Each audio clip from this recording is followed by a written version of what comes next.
الشيطان الرجيم بسم الله الرحمن الرحيم ثم الصلاة والسلام على رسول الله اللهم صل على محمد وعلى آل محمد وسلم فقلت استغفروا ربكم إنه كان غفار يرسل السماء عليكم مدرار ويمددكم بأموال وبنين ويجعل لكم جنات ويجعل لكم أنهار ففهمنا سليمان وكل أعطينا حكما وعلما وسخرنا مع داود الجبال يسبحن وطير وكنا فاعلين يا من لا يخرج البال وتفسير حاجتنا كثيرة وأنت بنا بصير فاقضها لنا يا قاضي الحاجة ويا مجيب الدعوة يا رب العالمين.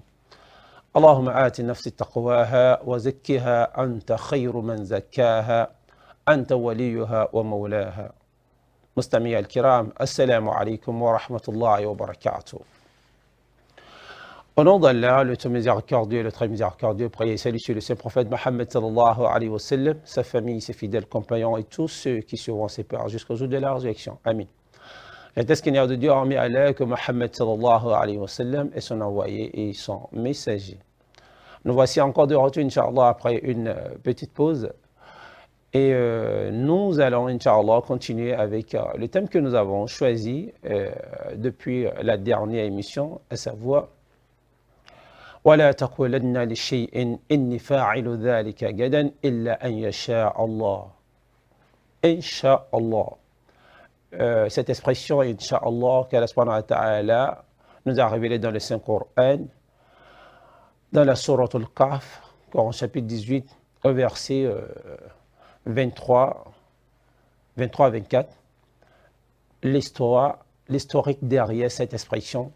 Nous l'avons commencé depuis la dernière émission et en faisant savoir que c'était les Qurayshites, à savoir deux Qurayshites qu'on a envoyés dans la ville de Yatrib se renseigner auprès des Juifs de la ville de Yatrib sur l'authenticité de la prophétie du saint prophète Mohammed sallallahu alayhi wa sallam. Et Uqba ibn Abi Mu'ayyid et Al-Harith qu'on a envoyé se renseigner et les Juifs de Médine leur ont remis 3 séries de questions à poser au saint prophète Mohammed sallallahu alayhi wa sallam, entre lesquelles qu'est-ce que l'âme, quelle est l'histoire des jeunes gens à qui une histoire miraculeuse, sur qui une histoire miraculeuse s'est produite, et quelle est l'histoire de l'homme qui a pu atteindre l'Occident et l'Orient. Alors, ces deux jeunes hommes sont revenus à la Mecque pour soumettre ces 3 questions au saint prophète Mohammed sallallahu alayhi wa sallam. Et le prophète Mohammed sallallahu alayhi wa sallam les avait fait savoir de revenir le lendemain pour avoir la réponse à ces questions. Et vous savez très bien que le prophète Mohammed sallallahu alayhi wa sallam n'a pas pu donner la réponse, n'a pas pu répondre à ces 3 questions comme il avait promis le lendemain. Et c'est resté ainsi pendant 1 semaine, 2 semaines, 14 jours, 15 jours. Alors, ce qui a permis à Uqba ibn Abi Mu'ayyid et son second à crier un peu partout dans la ville de la Mecque que nous vous l'avons dit, c'est un imposteur, il n'est pas un prophète de Dieu. Voilà, nous lui avons simplement posé une série de 3 questions auxquelles malheureusement il n'a pas pu répondre. Alors le prophète Mohammed sallallahu alayhi wa sallam était devenu un peu malheureux parce que pour lui, c'est comme si Allah subhanahu wa ta'ala l'avait abandonné, c'est comme s'il avait été trahi par Allah subhanahu wa ta'ala, alors qu'il était responsable de pourquoi la réponse n'est pas venue à temps. Parce que cette réponse, les réponses à ces 3 questions, Allah a fini par les lui communiquer, sauf que ça a mis du temps à cause d'une petite erreur qu'avait faite le saint prophète Mohammed sallallahu alayhi wa sallam. Et quelle est cette erreur quand le prophète Mohammed sallallahu alayhi wa sallam avait dit de venir chercher la réponse à ces questions sans pour autant ajouter Inch'Allah. Donc l'expression Inch'Allah dans le Coran est partie de cette histoire où Allah subhanahu wa ta'ala a fini par répondre au saint prophète Mohammed sallallahu alayhi wa sallam, a fini par lui donner la réponse ou les réponses à ces 3 questions, mais tout en lui demandant ou en lui recommandant les fois prochaines où tu voudras faire une promesse, où tu voudras promettre quelque chose à quelqu'un, à qui que ce soit, tâche quand même d'ajouter si Allah le veut, si Dieu le veut. Parce que quoi? Ça ne dépend pas de toi. Et ce qui est d'ailleurs normal, rien ne dépend de nous. Tous nos projets, c'est Allah subhanahu wa ta'ala qui facilite cela. Combien sont-ils ceux qui ont promis, fait ceci ou fait cela et qui malheureusement ont été rattrapés par la mort, ou même ceux-là qui n'ont pas été rattrapés par la mort, à qui une maladie a rendu visite, une maladie grave, et qui les a empêchés de vaquer à leurs occupations, de tenir parole, de tenir promesse, ou de continuer comme ils l'ont toujours fait. Ou en dehors de la maladie ou de la mort, il y a aussi la prison qui change le programme de l'homme. Alors, chaque fois que nous voulons entreprendre quelque chose, chaque fois que nous promettons quelque chose, chaque fois que nous avons des projets pour un futur aussi lointain ou proche, tâchons quand même d'ajouter, Inch'Allah, si Dieu le veut, si Allah le veut. Inch'Allah, qui signifie simplement, si Dieu le veut, si Allah le veut, parce que ça ne dépend pas de nous. Bien, aujourd'hui, nous allons répondre, pour ne pas dire donner la réponse à la première question qui a été posée au Saint-Prophète Mohammed sallallahu alayhi wa sallam lorsqu'on lui a demandé, oui, quelle est l'histoire, quelle est l'âme, la ruh, lorsqu'on lui a demandé quelle est l'âme, qu'est-ce qu'il sert de l'âme, le Saint-Prophète Mohammed sallallahu alayhi wa sallam, étant donné qu'il leur avait promis la réponse sur ce qu'est l'âme, et quand Allah subhanahu wa ta'ala a voulu lui répondre en lui disant d'abord « La taqul lana li shay'in inni fa'ilu dhalika illa an yasha Allah » ne dis plus jamais à propos d'une chose que je la ferai certainement demain, sans avoir ajouté « si Dieu le veut ». Et oui, Allah subhanahu wa ta'ala a fini par communiquer la réponse à son saint prophète Mohammed sallallahu alayhi wa sallam.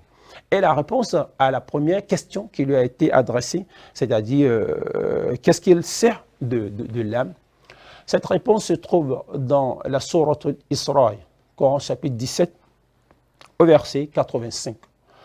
Dans le Coran, chapitre 17, au verset 85, elle a dit « وَيَسْأَلُونَكَ عَنْ رُوحٍ قُلْ الرُّوحُ مِنْ أَمْرِ رَبِّي وَمَا أُوتِيتُم مِّنْ عِلْمٍ إِلَّا قَلِيلًا » Voilà la première question qui lui a été adressée.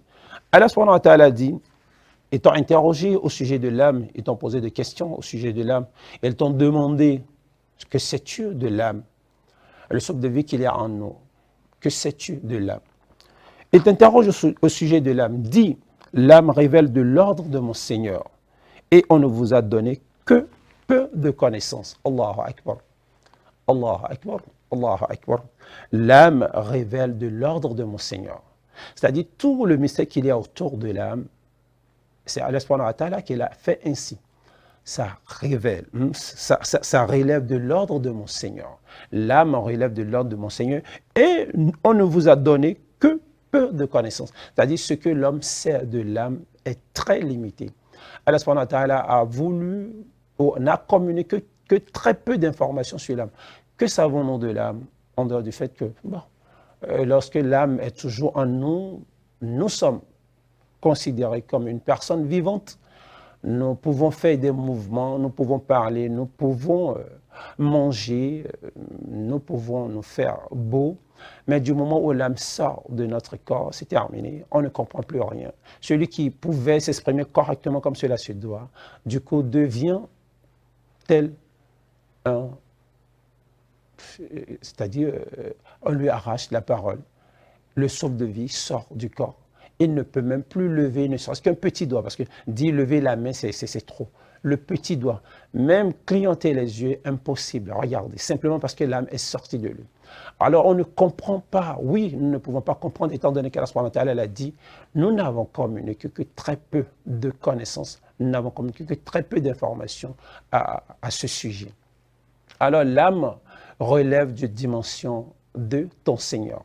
Il n'y a que ton Seigneur qui sait comment est-ce qu'il l'a fait, comment est-ce qu'il l'a composé, comment se fait-il que quand ça se trouve en nous, nous faisons des mouvements, nous nous exprimons. Et du moment où ça sort de nous, même des fois, ça ne sort pas de nous et nous n'arrivons pas à faire quoi que ce soit. Je prends le cas de celui-là qui dort lorsque nous dormons. Regardez, nous ne contrôlons plus rien. Nous ne sommes plus là. Simplement parce que l'âme a été mise en pause. Quand je dis en pause, c'est-à-dire il a besoin de se reposer. Le repos dont le corps a besoin, l'âme aussi est dans le corps Et du moment où l'âme se met à se reposer, le corps se repose également et l'être humain n'est plus là, il ne contrôle plus rien, absolument rien. En tout cas, dans le sommeil, nous ne contrôlons rien.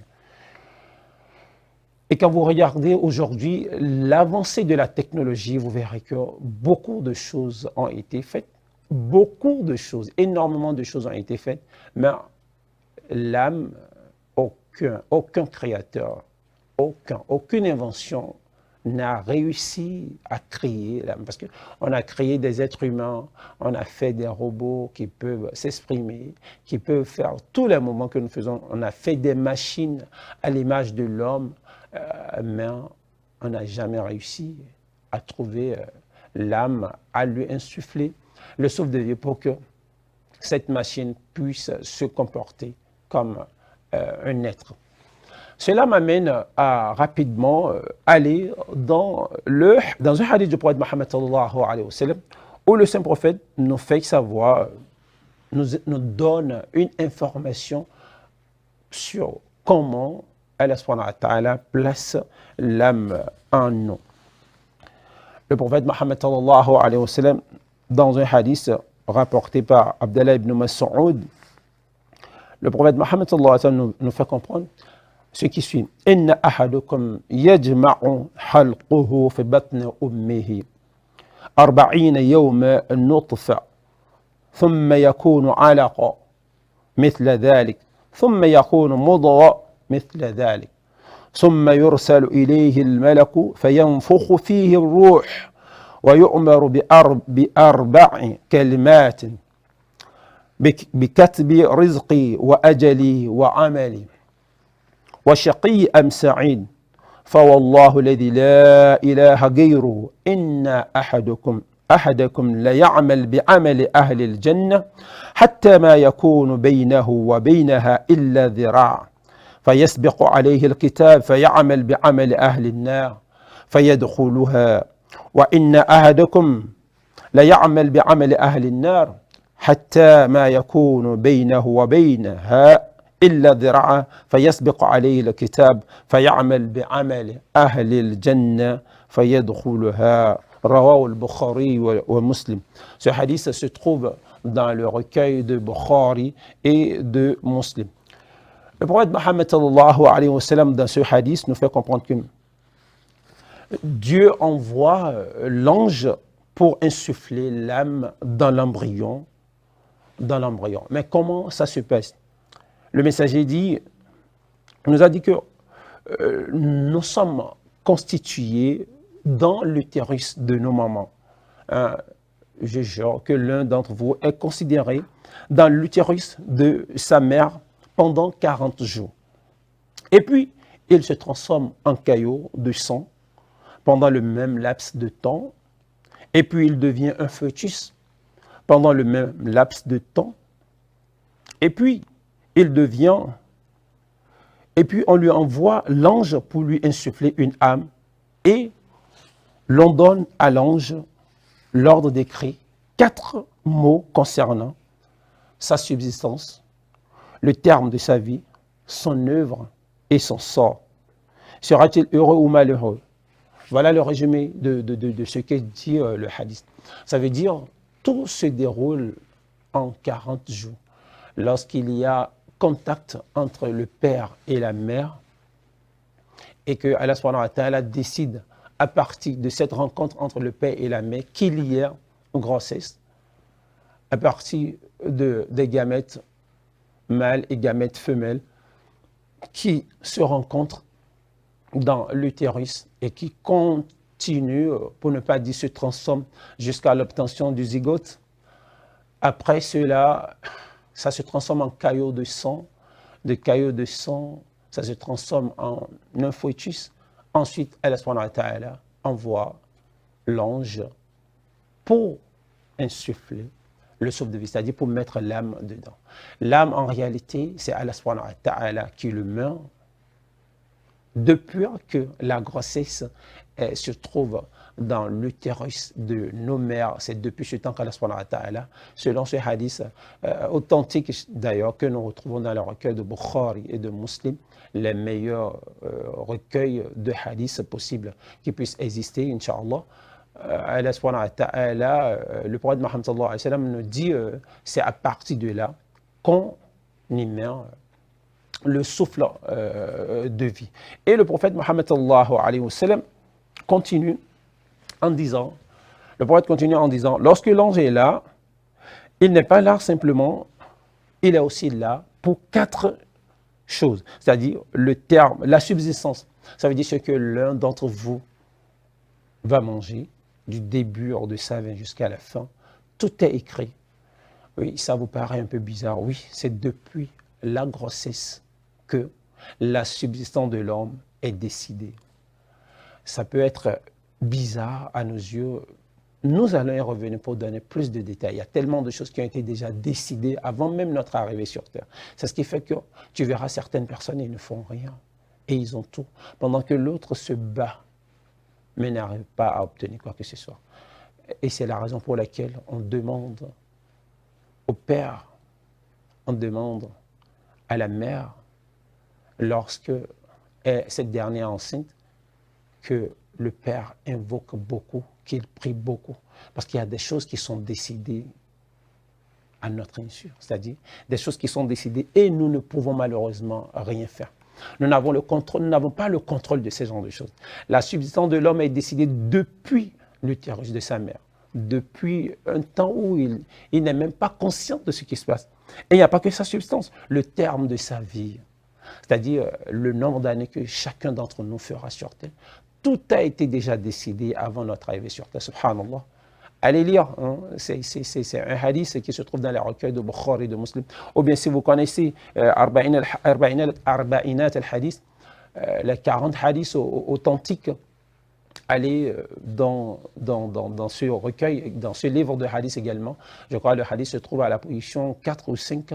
Vous verrez ce qu'Allah subhanahu wa ta'ala, à travers son ange, à travers Mohammed sallallahu alayhi wa sallam, a voulu faire passer. Donc, il n'y a pas que la substance, il y a aussi le terme de la vie, il y a aussi l'œuvre, ce que nous allons faire sur Terre. C'est-à-dire, ce que nous allons, on aura comme occupation, comme job. Ne penses-tu pas que c'est ton savoir-faire si aujourd'hui tu es le milliardaire que tout le monde respecte, celui-là à qui tout profite, à qui tout prospère, pour qui tout prospère du moins, ça, ne crois pas que c'est ton savoir-faire. Non, ce n'est pas ton savoir-faire. C'est Allah subhanahu wa ta'ala qui en a décidé ainsi. Et toi qui se bats matin, midi, soir, et qui n'arrive quand même pas à tirer ton épingle du jeu, ce n'est pas de ta faute. Cela ne veut pas dire qu'il faut abandonner, étant donné que nous ne savons pas ce qui a été décidé pour nous. Chacun d'entre nous fera des efforts. Ce que ce hadith veut nous faire comprendre, c'est que chacun d'entre nous fera des efforts. Mais nous n'allons pas dépasser ce qui a été prédestiné pour nous. Ce qui a été décidé pour nous, nous n'allons pas dépasser cela. D'aucuns pourront me demander alors pourquoi ne pas rester les bras croisés et ne rien faire si déjà tout a été décidé. Oui, on leur dira simplement, avez-vous une idée quelconque de ce qui a été décidé pour vous, étant donné que nul d'entre nous n'a aucune idée de ce qui a été décidé pour lui. C'est la raison pour laquelle nous nous battons matin, midi, soir. C'est la raison pour laquelle on s'échine. C'est la raison pour laquelle nous allons à l'école, c'est la raison pour laquelle nous suivons des formations, c'est la raison pour laquelle après l'obtention de nos diplômes, on cherche encore à faire des études supérieures parce que nous ne savons pas ce qui a été décidé pour nous. Alors on se bat. Mais combien sont-ils ceux qui se sont battus et qui au finish ils ont les diplômes mais ils n'ont pas travaillé dans le domaine dans lequel ils ont été formés. Ça c'est plein pour justifier cela. C'est-à-dire vous avez je m'excuse, vous avez un diplôme, mais ce n'est pas dans le domaine que vous travaillez. C'est plan. C'est plan. C'est même l'exemple palpable que l'on pourrait toucher de doigt. Tu vois, quelqu'un qui a été formé ingénieur environnementaliste qui devient professeur ou devient maître de conférence. Quelqu'un qui était appelé à devenir, comment on appelle ça, un grand journaliste qui malheureusement se retrouve de l'autre côté à devenir, à zémer pour pouvoir subvenir à ses besoins, aux besoins de sa famille. Tu vois, quelqu'un qui n'a reçu pratiquement aucune formation. Et c'est lui le leader d'un tel ou tel autre groupe. C'est lui le richissime homme qui est respecté. Il y en a plein. Plein. Alors le prophète Mohammed sallallahu alayhi wa sallam nous fait savoir que notre subsistance, ce que nous allons manger, Wallah, Allah l'a déjà décidé pour nous. Le prophète Mohammed sallallahu alayhi wa sallam continue en disant le terme de notre vie également, le nombre d'années que nous allons passer sur terre, tout ça a été déjà décidé pour nous. On se bat simplement. Mais, tel que le Coran l'a dit, lorsque cette heure va sonner, personne, rien ne pourra retenir cela.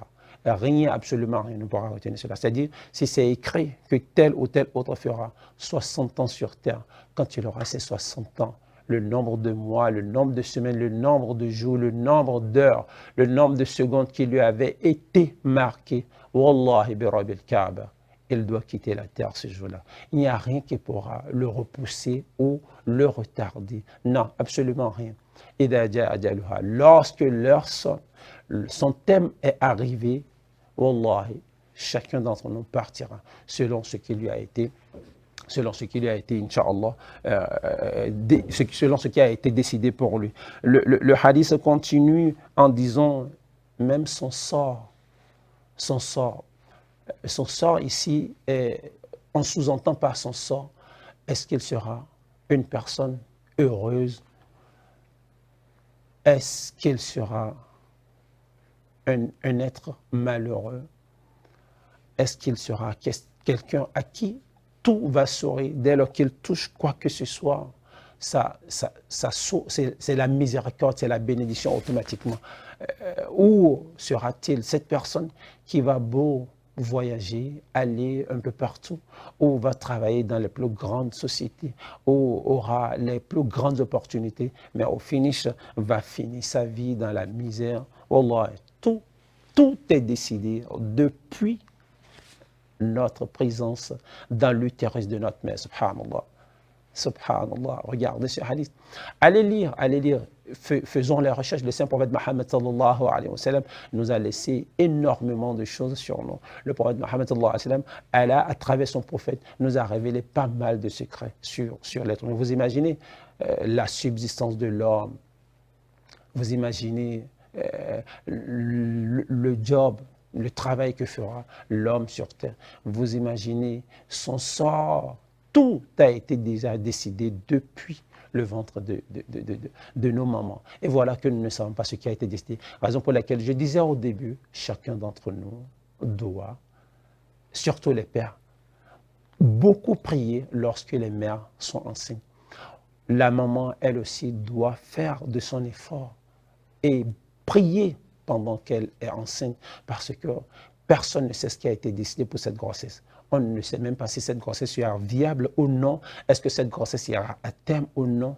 Est-ce que c'est l'enfant-là qui sera responsable du décès des parents 5, 10, 20, 30, 40 ans plus tard? Personne ne sait, mais tout est déjà décidé depuis que l'enfant est dans le ventre de sa mère. Est-ce que cet enfant sera parmi les enfants qui vont assister, ces enfants qui assistent facilement leurs parents, qui ont de la peine pour leurs parents, qui se battent pour le bonheur de leurs parents, ou sera-t-il parmi ces enfants qui n'ont absolument, c'est-à-dire n'ont même pas d'amour, ne manifestent même pas d'amour pour leurs propres parents? Tout est décidé. Que savez-vous de ce qui a été décidé pour vous et moi? Point d'interrogation. Donc, voilà, en quelque sorte, la première question qui a été posée au saint prophète Mohammed sallallahu alayhi wa sallam.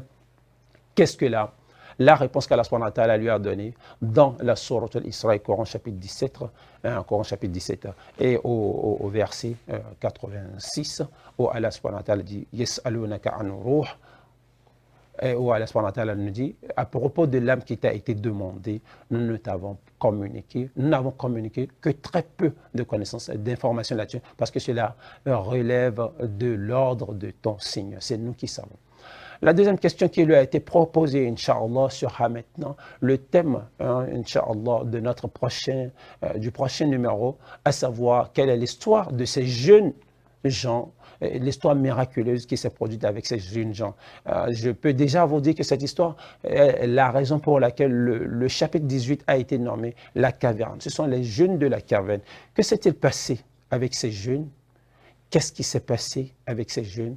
Pourquoi? C'est quoi cette histoire miraculeuse qui s'est produite avec eux? Et pourquoi cette sourate a été nommée la caverne à cause de ces jeunes que cherche le mot caverne dans cette histoire? Inch'Allah, nous allons, bi'idhnillah ta'ala, apporter plus de détails sur cette histoire miraculeuse qui s'est produite avec ces jeunes. D'où sortent-ils ces jeunes? Qu'ont-ils fait? Est-ce qu'ils ont été obéissants envers le Seigneur ou ont été ingrats envers le Seigneur? Nous aurons le temps, Inch'Allah, d'apporter plus de détails, bi'iznillahi ta'ala, au prochain numéro. Et si le temps ne nous suffit pas, la troisième question aussi sera utilisée pour un autre numéro, l'histoire de ce jeune homme qui a pu atteindre l'Orient et l'Occident. La troisième question qui a été posée au Saint-Prophète Mohammed sallallahu alayhi wa sallam, qu'est-ce que le Coran a dit? Quelle est la réponse qu'Allah subhanahu wa ta'ala a apportée à son messager, à son prophète? Nous allons traiter chacun de ces questions émission par émission, histoire de vous permettre de mieux comprendre, Inch'Allah, le thème, l'expression Inch'Allah, et de savoir la réponse que Allah subhanahu wa ta'ala a communiquée à son prophète. Toutes les réponses à ces différentes questions se trouvent dans le Coran. Référence à l'appui, on vous donnera la réponse. Vous aurez le temps vous-même d'aller vérifier, Inch'Allah. C'est sur ces quelques mois, Inch'Allah, que nous allons mettre fin à l'émission du jour, espérant qu'Allah subhanahu wa ta'ala nous comptera parmi ceux qui auront toujours le souffle de vie. Si nous sommes toujours du nombre des vivants, nous allons continuer par la grâce d'Allah subhanahu wa ta'ala pour le prochain numéro à apporter plus de détails sur la deuxième question qui a été posée au Saint-Prophète Mohammed sallallahu alayhi wa sallam. Alimna ma ya'afa'ana wa'afa'ana bima alamtana wazidna ilma يا رب العالمين اهدنا الصراط المستقيم اهدنا الصراط المستقيم اهدنا الصراط المستقيم صراط الذين أنعمت عليهم غير المغضوب عليهم ولا الضالين آمين اللهم اغفر لربي وارحمه اللهم اغفر لربي وارحمه اللهم اغفر لربي وارحمه علمنا ما يعفان وعفان بما علمتنا وزدنا يا عبد العالمين سبحانك اللهم وبحمدك أشهد أن لا إله إلا أنت أستغفرك وأتوب إليك وآخر دعوانا أن الحمد لله رب العالمين والسلام عليكم ورحمة الله وبركاته.